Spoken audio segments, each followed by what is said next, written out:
n'importe qui, le sauveur du monde, le vainqueur de la croix, celui qui a été trouvé digne par le Père. Gloire à Jésus. Bénis-les avec la cassie, pendant que notre bien-aimé. Voilà Jésus, voilà Jésus. Oui, merci Seigneur Jésus-Christ.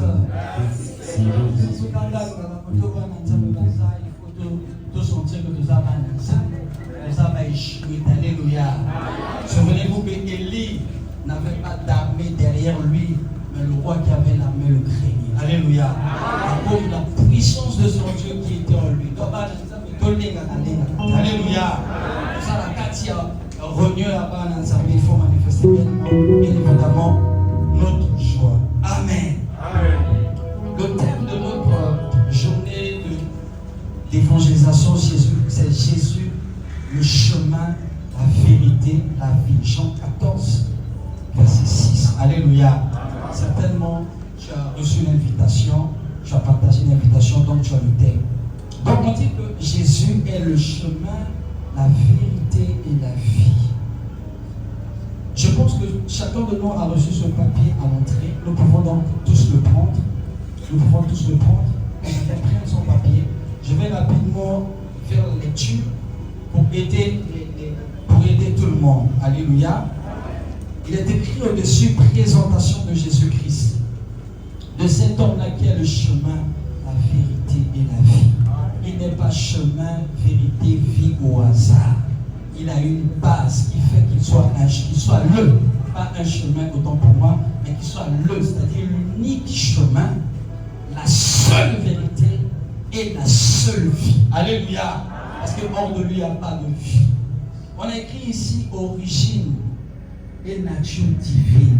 Je ne vais pas interpréter parce que l'orateur tout à l'heure, quand il va prendre, le Seigneur va nous conduire. Mais je vais faire tout simplement la lecture. Origine et nature divine. Que chacun ne regarde pas, que chacun regarde plutôt son petit papier. Origine et nature divine. Jésus-Christ, le Fils de Dieu, éternellement engendré du Père, est venu sur terre pour révéler l'amour et la grâce de Dieu envers l'humanité. Conformément à Jean 1, verset 14, Jésus est le Verbe incarné, la parole incarnée, pleine de grâce et de vérité, révélant ainsi la gloire du Fils unique venu du Père, Fils de Dieu. Jésus est le Fils de Dieu par excellence, comme en témoigne sa propre voix céleste dans Matthieu 3, verset 17. Lors de son baptême, confirmant son lien unique avec le Père céleste. Concernant son caractère divin, en lui habite corporellement toute la plénitude de la divinité. Donc en Jésus, il y a Dieu. Jésus est Dieu. Alléluia. Comme affirmé dans Colossiens 2, verset 9, ce qui fait de lui la révélation ultime de la nature et de la puissance de Dieu. Bien aimé, ces paroles sont merveilleuses. Alléluia. Ces paroles sont gracieuses. Dans la Trinité, Jésus occupe une place unique dans la Trinité divine en tant que Fils de Dieu, étant en union éternelle avec le Père et le Saint-Esprit. Comme l'écrit Jean, dans Jean 14, verset 9, Jésus dit, celui qui m'a vu a vu le Père. Alléluia. Est-ce que nous pouvons acclamer Jésus pour cette parole? Gloire à Jésus. Il est en union éternelle avec le Père et le Saint-Esprit, formant ainsi la Trinité divine. En ce qui concerne Messie et Sauveur, proclamé comme le Messie promis des siècles, Jésus est le seul nom par lequel nous pouvons être sauvés. Le seul nom par lequel nous pouvons être sauvés. Il n'y en a point d'autre. Vie et ministère. La vie et le ministère de Jésus ont été marqués par la proclamation de la bonne nouvelle du royaume des dieux et par des actes d'amour et de compassion envers les opprimés et les marginalisés, comme le démontre Matthieu 9, verset 35. Jésus parcourait toutes les villes et tous les villages, enseignant dans les synagogues, prêchant la bonne nouvelle du royaume et guérissant toute maladie et toute infirmité. En ce qui concerne sa mort et sa résurrection, Jésus a triomphé de la mort par sa résurrection. Yesu n'a pu soit pouvoir paix à ses quoi. Alléluia. Betelaï ma bogo, Betelaï ma bogo, Satanaï ma sonne, au fond, ainsi la vie éternelle à tous ceux qui croient en lui, selon Jean 11, verset 26, 25, 26. Au fond, la vie éternelle. En résumé, Jésus-Christ est bien plus qu'un simple. Plus, autant pour moi, Jésus-Christ, en résumé, Jésus-Christ est bien plus qu'une simple figure historique. Il est le Fils de Dieu, le Sauveur de l'humanité, le chemin, la vérité et la vie. Pour tous ceux qui croient en son nom, le chemin, la vie, la vérité et la vie. Ça veut dire que alléluia. J'invite tout le monde à se mettre debout. J'invite tout le monde à se mettre debout. Les gens vont nous préparer un seul cantique. Je dis bien un seul cantique. Un seul cantique. Mais toi, tu vas te concentrer. Nous voulons recevoir l'homme de Dieu. Mais je veux d'abord que tu pries, bien-aimé. Tu vas prier. Tu vas dire, Seigneur, je sais que tu haut des cieux, tu m'écoutes. C'est toi qui as conduit, mais pas jusqu'en ce lieu. Certainement, c'est pour me parler, c'est pour me confier quelque chose. C'est pour me donner une vérité, une connaissance, pour que je puisse m'approfondir avec toi. Dis, Seigneur, parle-moi ce soir. Levez la main à toi, Alléluia. Levez la main à toi, Alléluia. Je veux que tu lèves ta voix et que tu commences à prier. Lève ta voix, commence à prier. Dis, Jésus, je veux que tu me parles. Je veux que tu me parles. Je veux que tu me parles. Je veux que tu me parles ce soir. Je veux que tu me parles ce soir. Je veux que tu me parles ce soir. Voyez se lever la main. Dieu désire la main. Dieu n'est pas seul au détail. Dieu n'est pas moi une agaille assez. Que ton nom soit béni. Que ton nom soit béni. Que ton nom soit béni. Gloire à toi, Seigneur. Gloire à toi, Seigneur. On a commencé à l'entendre à son poussana. Pendant que vous êtes sur ma main.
question, est-ce que tout le monde comprend français?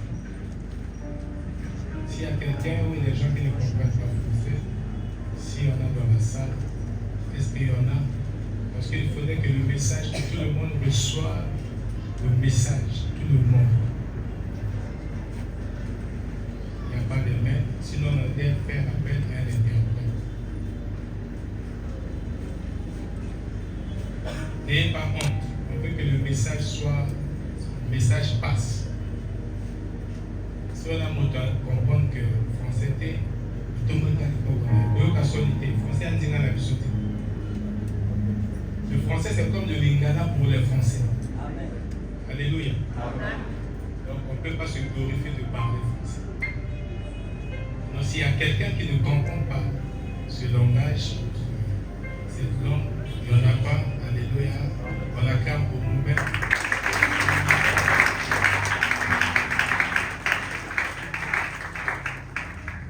Maintenant, je veux que tu couvres ta tête pendant juste quelques secondes. Et tu répètes après moi, Seigneur, me voici. Je suis dans ta présence, Seigneur. Avec gratitude et humilité. Je veux entendre de toi. Saint-Esprit, parle-moi. Révèle-moi la vérité de ta parole, la beauté de ta parole, les merveilles de ta parole, aujourd'hui et maintenant. Je veux que dans la parole, que je reçoive ma parole, dans le nom de Jésus-Christ. Amen. On acclame.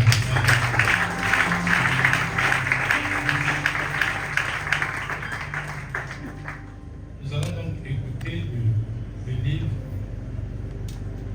qui nous a réunis ici.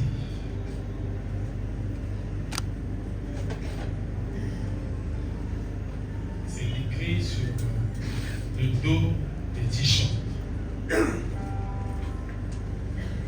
Écoutons la parole.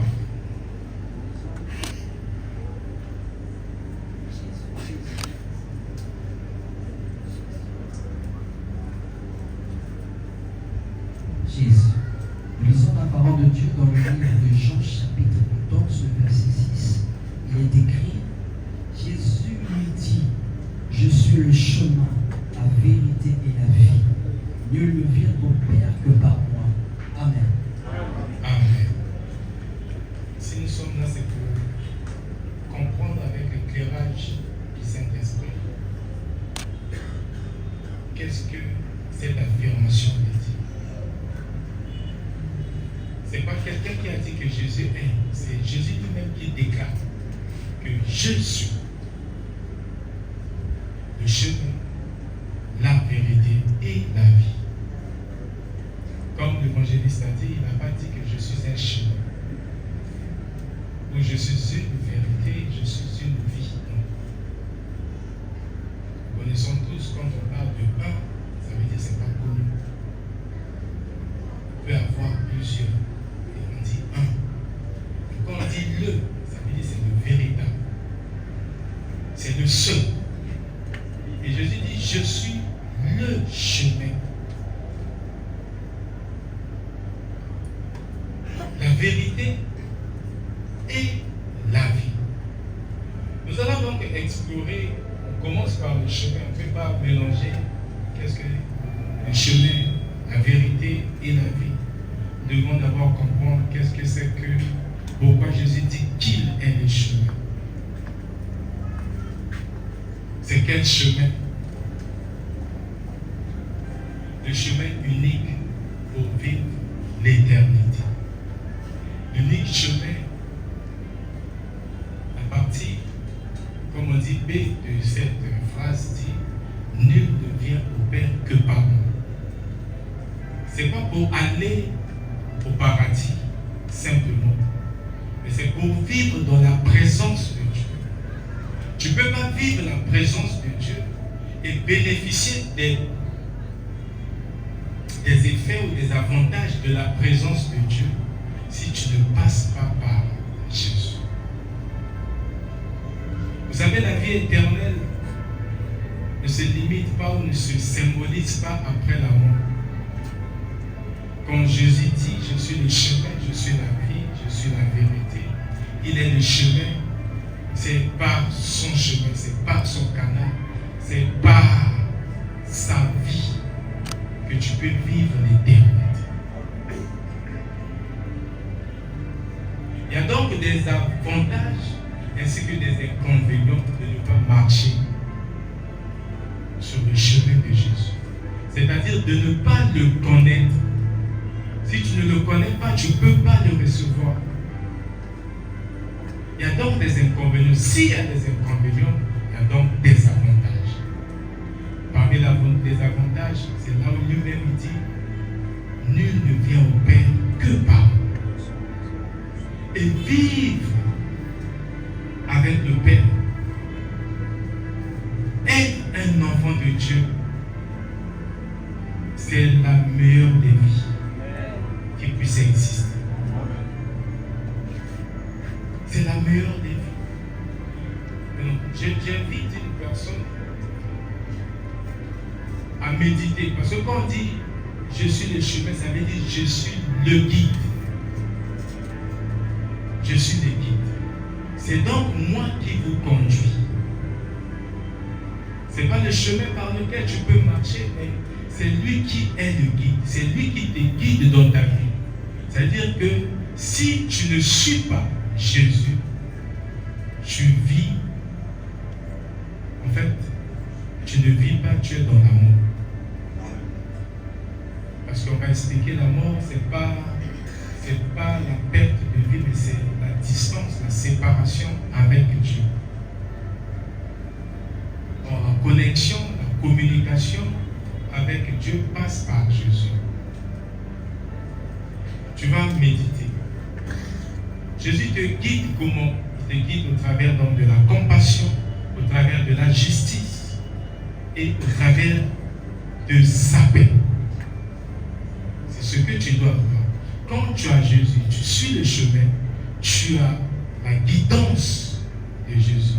Et la guidance de Jésus, ça veut dire la conduite, la direction, l'encadrement ne se fait pas directement par Jésus, mais par l'Esprit de Jésus, qui est le Saint-Esprit, quand tu reçois Jésus comme ton Seigneur et ton Sauveur. Alléluia. Amen. Comme on dit vulgairement en lingala, libanda na Yesu bomo ezali. Alléluia. Donc, avec Jésus, quand Jésus dit il est le chemin, ça veut dire que c'est lui qui te donne des valeurs morales. Quand tu n'as pas Jésus, tu ne suis pas Jésus, il n'y a pas de valeur morale. Les valeurs morales, ici, c'est défini par l'amour. Et celui qui peut avoir l'amour, c'est que celui qui a connu Dieu. Et tu peux que connaître Dieu en acceptant son Fils comme ton seul Seigneur et ton seul Sauveur. Quand tu acceptes son Fils, donc Jésus comme Seigneur et Sauveur, tu connais Dieu. Tu fais maintenant partie de la famille spirituelle. Tu n'es plus seulement né de la volonté des parents, né du sang et de la chair. Tu es maintenant né de Dieu. Tu es maintenant né de Dieu. Né de Dieu, ça veut dire que tu es né d'en haut. Donc ce que j'ai écrit, vous avez écouté, vous en avez. Quand Jésus dit, le royaume, l'éternité, Jean chapitre 17, le verset 3, l'éternité est que vous qui te connaissent comme le seul et le vrai Dieu, ainsi que celui que tu as envoyé. Donc quand tu reconnais Jésus, tu reconnais Dieu comme le seul, pas des petits dieux avec petit d, pas des talismans, pas des sectes, pas des arrière-parents ou des aïeux, mais tu connais Dieu. Et celui qui l'a envoyé, Jean chapitre 3, le verset 16. Donc, Dieu a tant aimé le monde qu'il a donné son Fils, afin que quiconque croit en ce Fils ne périsse point, mais ait la vie éternelle. Amen. Ça veut dire que tu as la vie éternelle. Ce n'est pas seulement la mort. Non. La vie éternelle commence ici. Parce que quand tu connais Dieu, tu vis la vie de Dieu. Tu vis la vie de Dieu. Tout à l'heure, nous allons parler des inconvénients de ne pas avoir Dieu. Et nous allons parler des avantages d'avoir Dieu. Les avantages, les inconvénients de ne pas marcher sur le chemin donc de Jésus, ne pas recevoir la vérité et ne pas recevoir la vie. Et les avantages d'être sur le chemin qui est Jésus, de recevoir Jésus comme vérité et de vivre la vie de Jésus. Alléluia. Amen.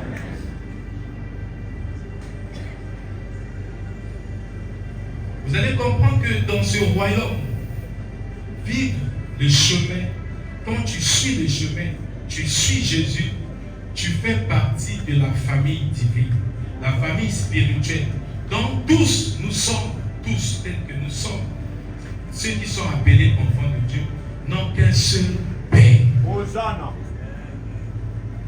Un seul Père. Et tous sont des frères et des sœurs. Amen. Et ils sont répandus partout dans le monde. Maintenant, tu vas commencer à fermer tes yeux. Tu vas méditer la façon dont Dieu te conduit. Dans la compassion.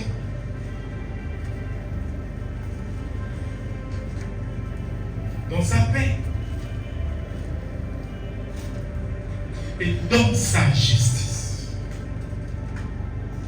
Tu imagines ta vie sans Dieu. Tu imagines ta vie sans Dieu. Et comment tu es conduit. Qu'est-ce que tu rencontres dans ta vie sans Dieu. Maintenant, à un moment donné, tu vois quelqu'un qui te prend par la main. Mon frère, ne reste pas les yeux ouverts pour me voir, mais entre dans la méditation pour mieux comprendre le chemin. Alors tu es en train de marcher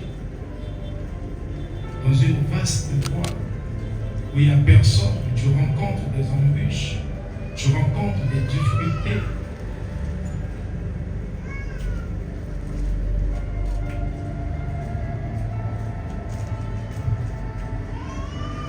Tu avances.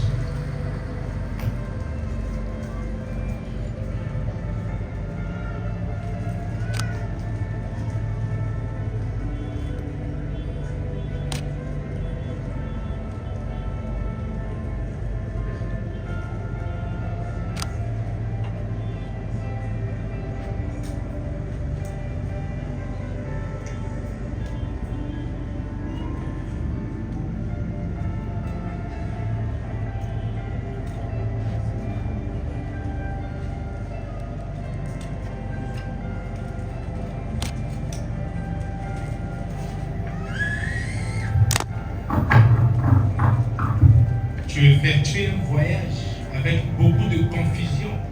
Ça veut dire que tu n'es pas guidé par Dieu. Il y a trop de confusion. Et tu te représentes alors que tu es en train de marcher une personne. Une splendeur. Une lueur frappante. Le Seigneur qui avance, qui te prend par la main et qui te conduit. Alors qu'il est infiniment grand, parce qu'il te tient par la main, il te conduit. Tu traverses toutes les difficultés. Tu traverses maintenant tout ce qui est comme souffrance, tous les défis, tous les challenges. Tu surmontes parce qu'il est puissant. Il est rempli de puissance, il est rempli de sagesse. Alors que ta sagesse, quand tu as marché seul, était bien limitée. Il te sort de là où tu es. Il est maintenant devant toi. Tu traverses la vallée de l'ombre de la mort. Tu traverses tout ce qui est comme embûche. Alors tu es en train de marcher, tu sors. Tu vois maintenant la vie. Et tu acclames ton Dieu. C'est une expérience.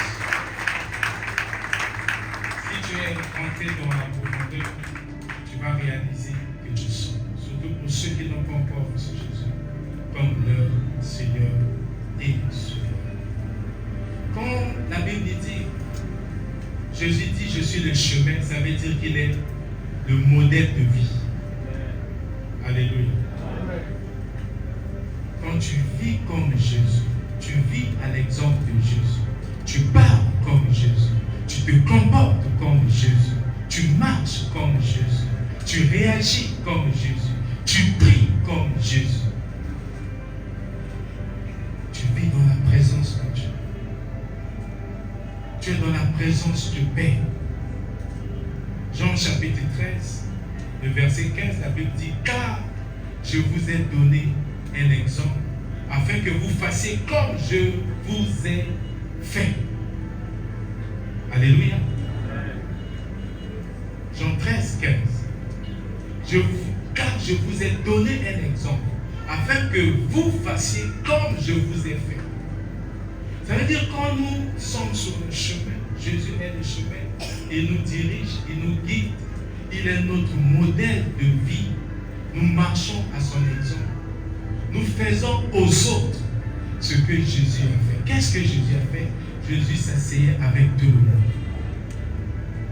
Déjà, rien que par sa naissance, il est né dans une étape. Il n'a pas choisi le meilleur modèle de Nazareth. Il a choisi de naître là où il y a des moutons, il y a des brebis. Il a choisi de naître là pour nous montrer, premièrement, la notion de l'humilité.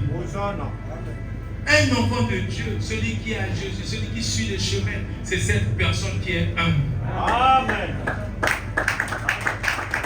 Alléluia. C'est cette personne qui s'assoit avec tout le monde. Il est rempli de justice, de l'équité. Il ne fait pas de différence entre celui qui est en costume ou celui qui n'est pas en costume. Il ne fait pas de différence entre la personne qui a un compte bourré d'argent et la personne qui n'a pas d'argent. Il reçoit les nécessités. Il reçoit tous ceux qui sont dans les besoins. Il écoute tout le monde. Jésus s'asseyait avec des lépreux et avec des personnes de mauvaise vie. Mais pourtant, il était Dieu. Donc quand Jésus est le chemin, suivre le chemin de Jésus, c'est apporter, être le témoignage de la vie de Jésus dans ton entourage. Je ne sais pas si quelqu'un reçoit quelque chose. Tu vis la compassion, tu vis avec la justice, tu vis dans la paix.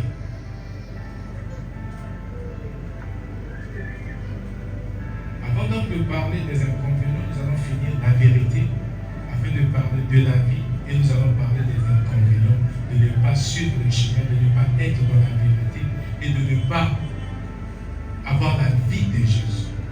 Alléluia. Je suis la vérité. Ça veut dire que nous devons avoir cette quête de compréhension. Sans Jésus, il dit dans Jean chapitre 8, le verset 32, tu connaîtras la vérité. Et la vérité te rendra libre. Ça veut dire que quand tu as Jésus, tu es libre. Personne ne peut encore te dire que tu es attaché à des liens de famille. Où il y a quelque chose de ta famille, il y a des obstacles liés à ta vie passée. Non, quand tu rencontres Jésus, tu deviens une personne libre.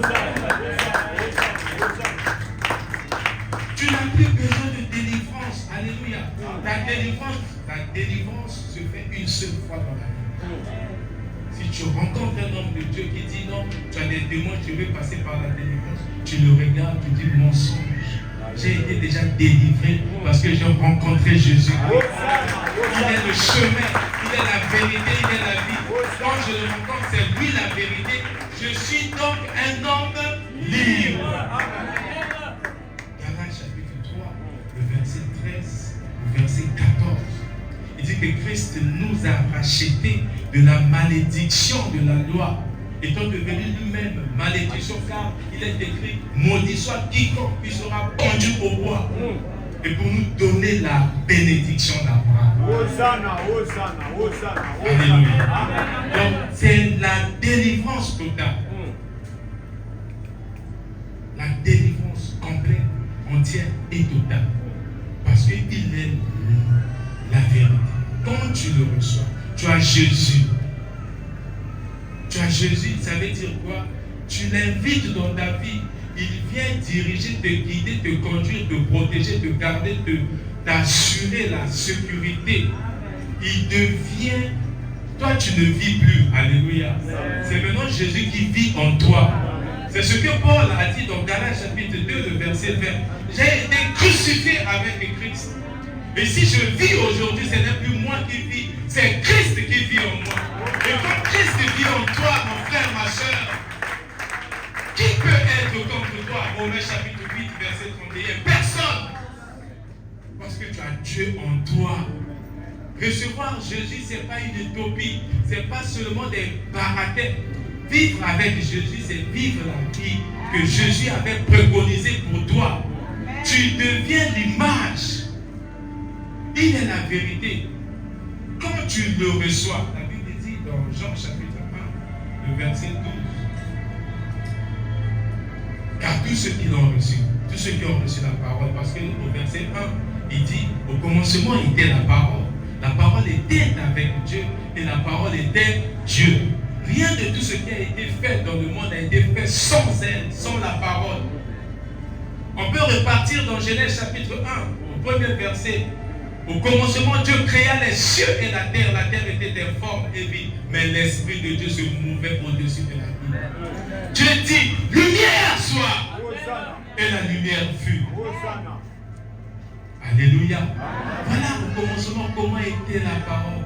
N'eût été la parole, le Saint-Esprit ne pouvait pas agencer et créer le monde.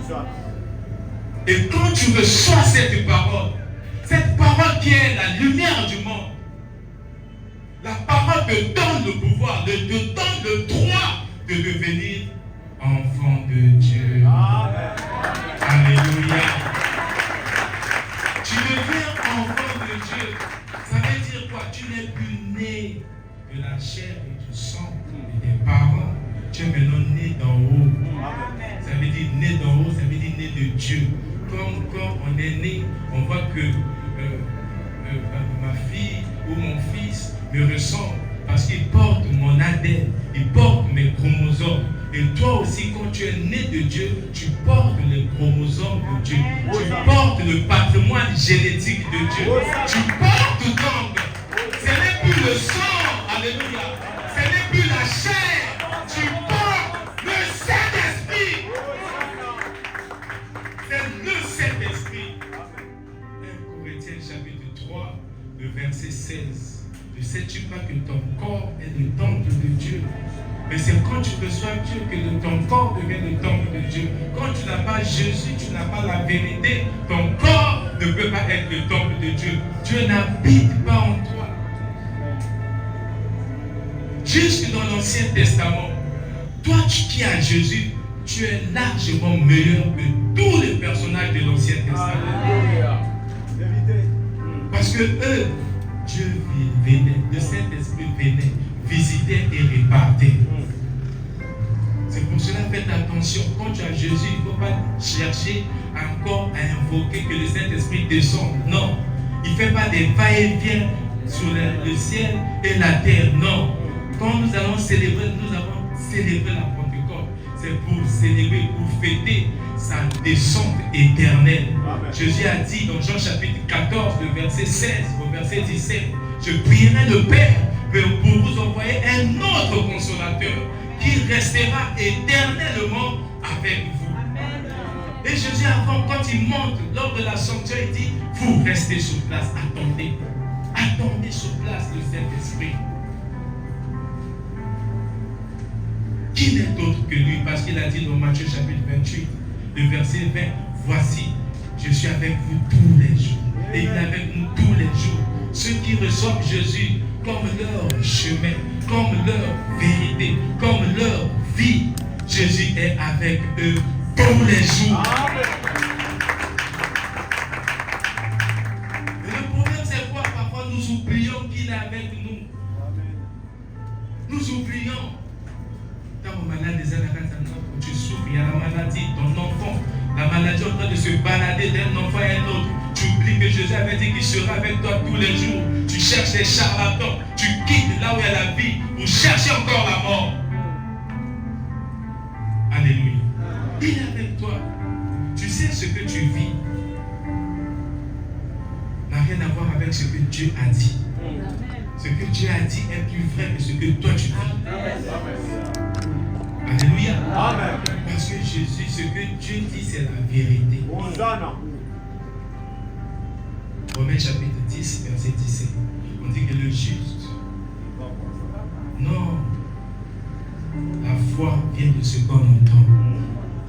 Et ce qu'on entend vient de la parole de Christ. Mais si tu n'as pas Christ, tu ne peux pas avoir la foi. C'est pour cela que celui qui n'a pas connu Dieu n'a pas Dieu, ne peut pas aimer. L'amour qui est le caractéristique de Dieu.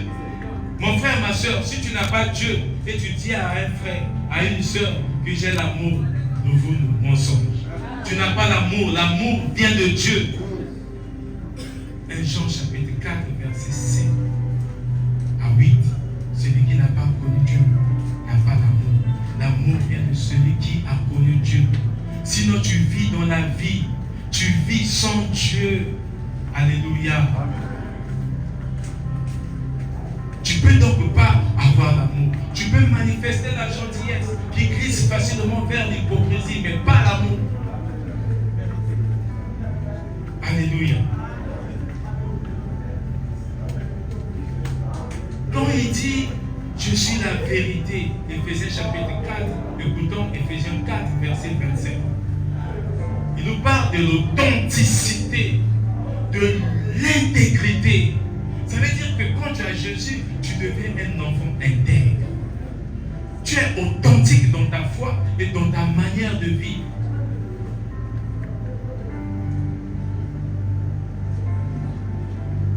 Éphésiens 4, 25. Écoutons la parole.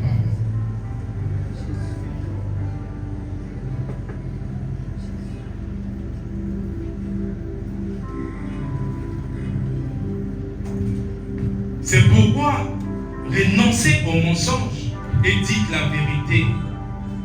Chacun à son prochain. Alléluia. Car nous sommes membres les uns les autres. Nous devenons membres les uns les autres quand nous avons Jésus. Quand nous recevons Jésus comme notre Seigneur. Mon frère le pasteur l'a reçu. Le docteur Mdinga l'a reçu. On devient membre d'un seul corps.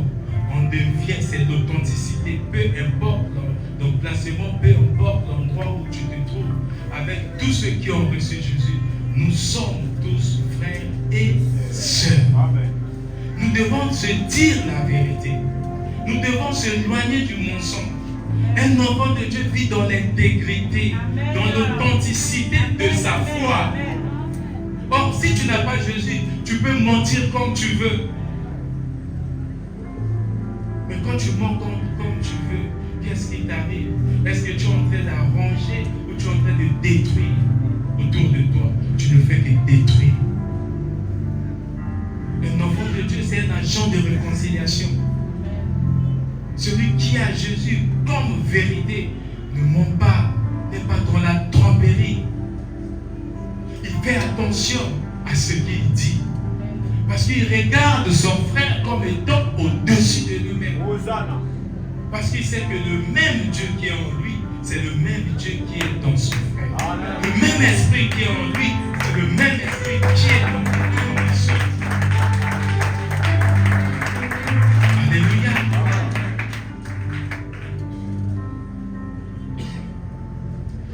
Jésus dit, je suis la vie. traduit par Zoé. Il est la vie. Jean 10, 10, je prends la partie B, on peut commencer à la partie A, qui dit, le voleur ne vient que pour dérober, égorger et détruire. Il commence par moi, ça veut dire Jésus. Je suis venu afin que les brebis aient la vie et qu'elle est en abondance. Alléluia. Amen. Ça veut dire que quand tu n'as pas Jésus, tu n'as pas la vie. C'est pour ça que Jésus dit, je suis le chemin, la vérité et la vie. À quel moment Jésus devient la vie? Vous savez, Adam et Ève, tout le monde a déjà entendu parler d'Adam et Ève. Comme tout le monde ici a déjà entendu parler de Jésus. Mais aujourd'hui, nous voulons connaître qui est ce Jésus. C'est comme aujourd'hui, j'ai ma douceur, mon épouse. Je la connais parce que je vis avec elle. On dort, on se réveille. Mais il y a quelqu'un qui peut-être l'a déjà vu, entendu parler par rapport à son travail, mais ne la connaît pas. Alléluia. C'est pareil avec Jésus. C'est comme le président de la République. Tout le monde entend parler du président de la République, mais ils ne l'ont jamais, peut-être, ils ne l'ont jamais vu. Ils ne connaissent pas mieux comme maman ou comme les gens qui vivent à son entourage. C'est pareil. C'est pareil pour Jésus. Vous entendez parler de Jésus. Oui, c'est Jésus. Même ceux qui ne connaissent pas Jésus, ils ont déjà entendu parler de Jésus. Rien que par, il n'y a pas quelqu'un qui est plus célèbre que Jésus. Est-ce qu'on peut acclamer pour moi?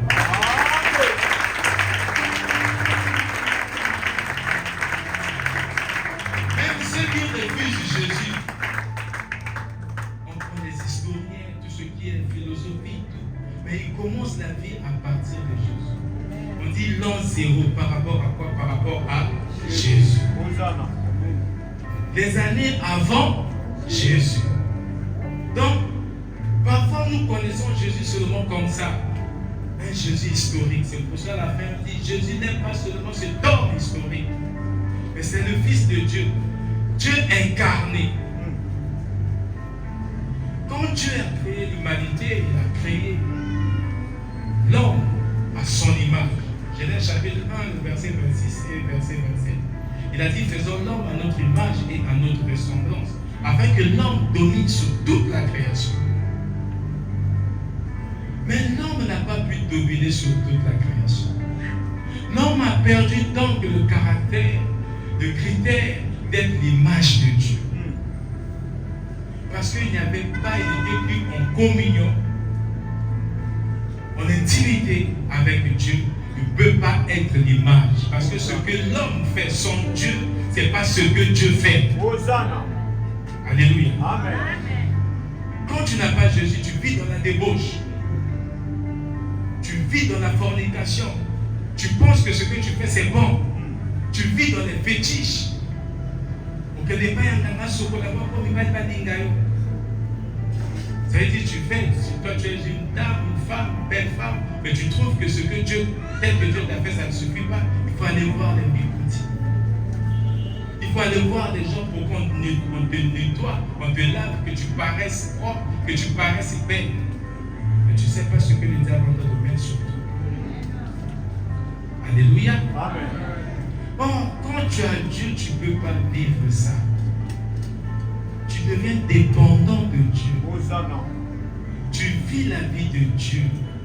Tout ce que tu veux, tu exprimes à Dieu au travers de la prière, au travers des supplications, avec gratitude, remerciement, action de grâce. Et la paix de Dieu qui surpasse tout l'entendement humain te garde en Christ, te garde ton cœur et tes pensées en Jésus-Christ. Amen. Philippiens chapitre 4, le verset 6 à 7. Voilà comment un enfant de Dieu vit. Jésus dit, je suis la vie. On est séparé avec Dieu. On était séparé d'avec Dieu à cause du péché. Ça veut dire quoi? Satan avait séduit l'homme. Il a acheté l'homme par sa séduction. Et l'homme a perdu sa place. Comme vous lisez la Bible dans Genèse chapitre 3 jusqu'à la fin, vous voyez comment Adam et Ève n'ont jamais demandé pardon. Ils ont reconnu et ils se sont mis à accuser l'un à l'autre. Adam dit, c'est la femme que tu m'as envoyée, que tu m'as donnée, que tu as créée au travers de mes côtes. C'est elle qui m'a trompé, qui m'a donné le fruit et moi aussi j'ai mangé. Et la femme dit, non, moi, c'est à cause du serpent. Et ils ont reconnu qu'ils étaient nus, ils ont fui, ils étaient loin. Ils ont mangé donc l'arbre de la connaissance du bien et du mal. Ils n'ont pas mangé l'arbre de vie. Et le verset 22, Genèse chapitre 3, Dieu dit, voici, l'homme est devenu comme l'un de nous. Vous voyez, quand il parle de nous. Ça veut dire qu'il y a un Dieu qui est Père, le Fils et le Saint-Esprit. Empêchons sa main de toucher l'arbre de vie. Donc c'est Dieu qui a fait de sorte que Adam et Ève ne soient pas motivés par le pardon. Et il a mis des chérubins avec des épées flamboyantes pour les empêcher de toucher à cet arbre. Juste pour que Jésus vienne.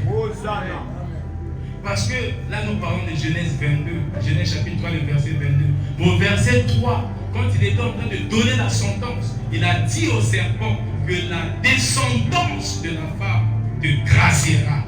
Gracera ta descendance sur la tête et ta descendance mordra. Va mordre le descendant de la femme sur le pied. Donc il a déjà parlé du plan de Dieu, que Jésus doit venir pour la rédemption de l'humanité. C'est pour cela, lui, il est la vie. Donc quand il a donné son sang sur la croix, c'est pour que toi tu vives la rédemption, la grâce et la communion avec Dieu. C'est pour que tu sois réconcilié avec Dieu. Ça veut dire sans Jésus, tu n'as pas de vie. Parce que quand tu n'es pas réconcilié avec Dieu, tu es loin de Dieu. Tu es séparé de Dieu. Tu n'as pas de vie. Alléluia. Tu n'as pas de vie. Il est la vie. Ce n'est pas une vie simple. C'est une vie avec abondance. Regarde ton frère, ta soeur, dit Jésus, c'est la vie avec abondance. Et tu peux l'acclamer.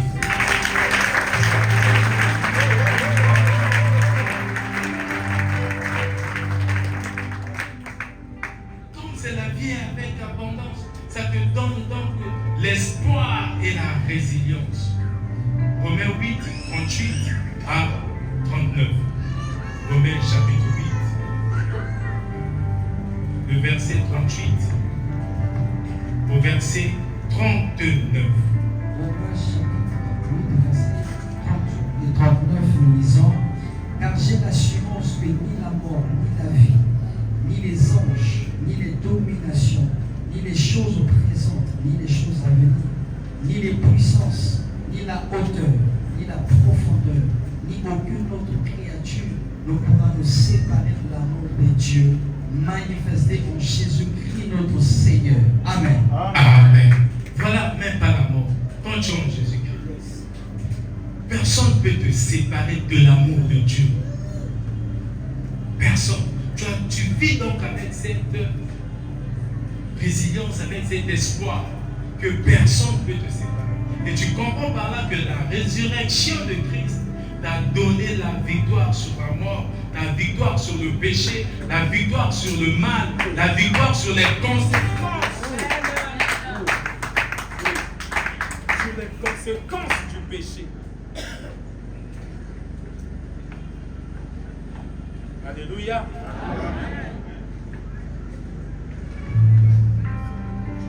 Alléluia. Quelle est donc la corrélation avec nul ne peut venir, nul ne vient au Père que par moi?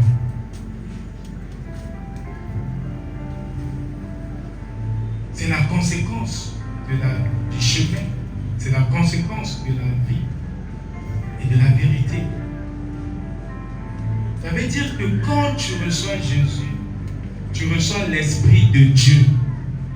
Et l'Esprit de Dieu, c'est l'Esprit de Jésus. L'Esprit de Jésus, c'est le Saint-Esprit. Alléluia. Tu vas inviter Jésus dans ta vie. Et quand Jésus vient dans ta vie, il dit dans Jean chapitre 15, le verset 5, que je suis le cep, vous êtes des sapins. Ça veut dire je suis le tronc, vous êtes des branches. Vous voyez l'image du tronc avec des branches. Celui qui demeure en moi portera des fruits et en abondance. Il dit sans moi vous ne pouvez rien faire.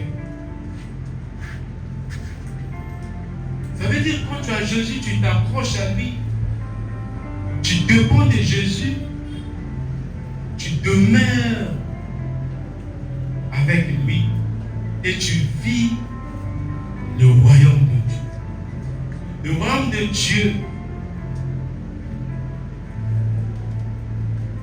comme nous l'avons cité là dans Jean chapitre 17, le verset 3, le royaume de Dieu, c'est quand tu connais Dieu comme ton seul Dieu. Et tu connais aussi Jésus, celui qui l'a envoyé, comme ton seul Dieu. Amen. Et tu suis Jésus. Tu es donc dans la vérité, tu as donc la vie. Alléluia. Amen.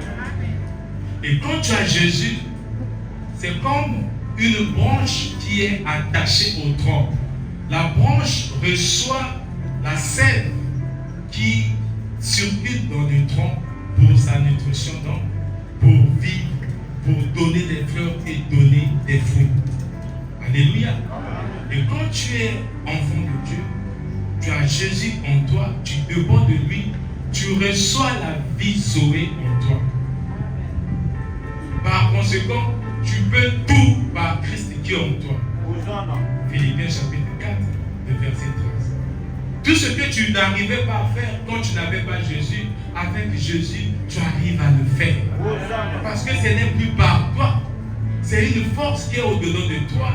Le Saint-Esprit qui n'est pas un esprit de timidité, mais un esprit de force, d'amour et de puissance, t'équipe, te capacite. Et tu arrives maintenant à faire des choses, à surmonter les défis, à surmonter les épreuves, à traverser même des vallées de l'ombre de la mort. Ce n'est pas la mort. Tu traverses parce que tu n'es plus seul, parce que tu es avec Jésus. Parce que tu es avec Jésus. Quand tu marches, ce n'est pas toi qui marches, c'est Jésus qui marche. Et toi, tu suis les pas de Jésus. Là où Jésus pose le pas, toi tu poses. Parce qu'il est grand. Il est infiniment grand qu'on ne peut pas te voir. Il a une puissance transcendantale que personne ne peut résister. Aucune chose ne peut résister. Alléluia. Comment ne pas vivre avec Jésus?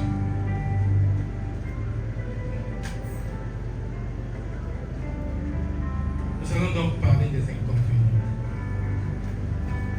Et nous allons parler des avantages. Je n'invente rien. Je n'invente rien. Pour nos frères, nos soeurs qui ne sont pas encore enfants de Dieu, qui n'ont pas encore commencé à lire la Bible, vous avez les documents et vous allez noter. Et quand vous allez commencer à lire la Bible, vous allez découvrir parce que vous allez noter ces passages. Alléluia. L'inconvénient des inconvénients de ne pas avoir Jésus dans sa vie. La séparation avec Dieu. Quand tu n'as pas Jésus, tu n'as pas Dieu. Ça veut dire que tu n'es pas réconcilié avec Dieu. Parce que tu ne reconnais pas l'œuvre de la croix. C'est au travers de l'œuvre de la croix, donc de la mort de Jésus, la crucifixion de Jésus, que Dieu s'est réconcilié avec l'homme.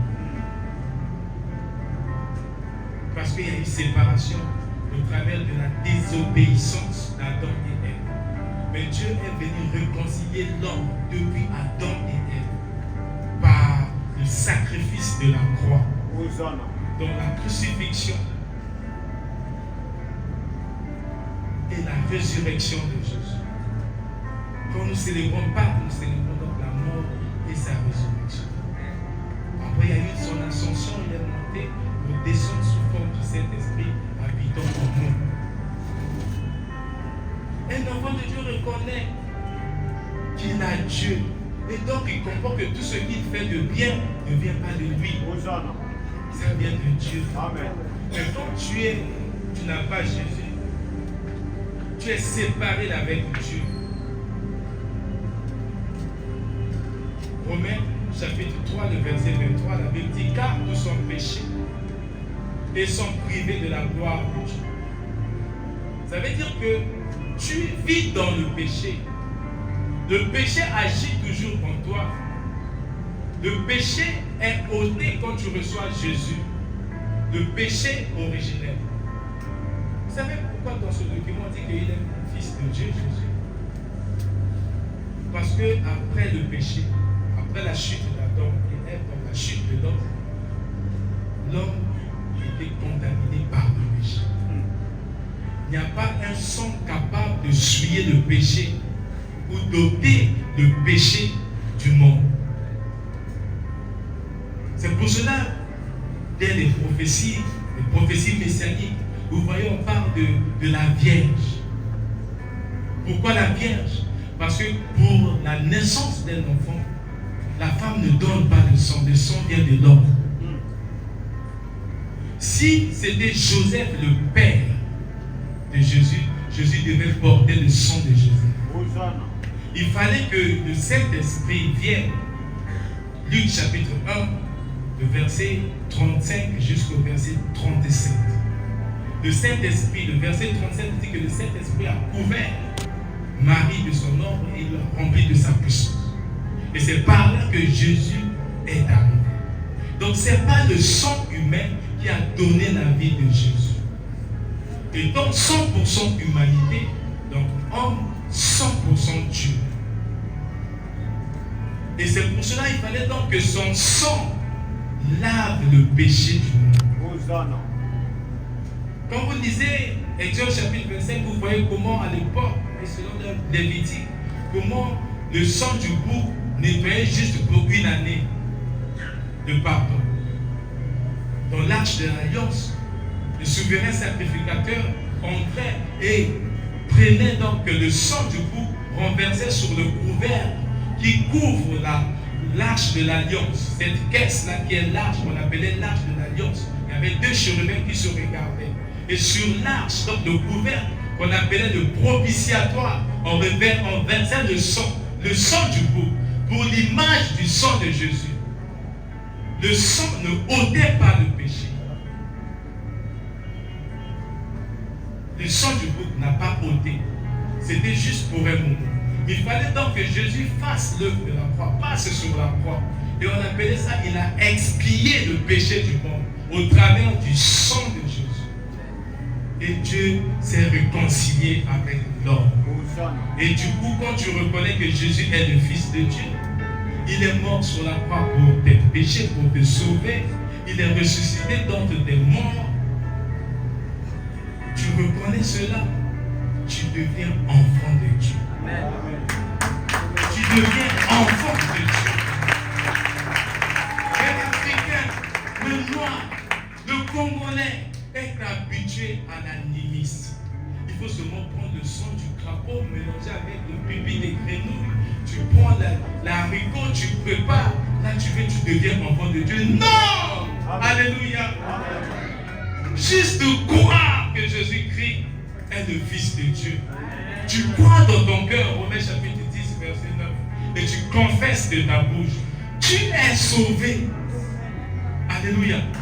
Tu es sauvé de la malédiction du péché d'Adam et Ève.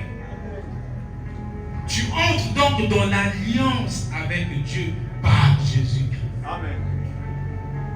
C'est pour cela que Jésus dit, dans Matthieu chapitre 6, le verset 9, quand vous priez, dites notre Père. Nous avons maintenant le même Père avec lui. Et tous, nous devenons des enfants d'un seul Père. le Père qui nous engendre en esprit. Et nous devenons ses enfants. Alléluia. Là, on n'est plus séparés. Quand tu reçois Jésus, tu n'es plus séparé de Dieu. Tu ne vis plus dans la mort. Et ici, il y a des gens qui vivent. Tu vois quelqu'un, costard, tiré, avec une voiture bien, 40 cartes de crédit, mais c'est un mort. Parce qu'il n'a pas Dieu. Il n'a pas Jésus. Mais toi, tu n'as rien dans ton compte. Ou tu as un peu. Mais tu as Jésus. La valeur, ta valeur, c'est la valeur du sang de Jésus. Amen.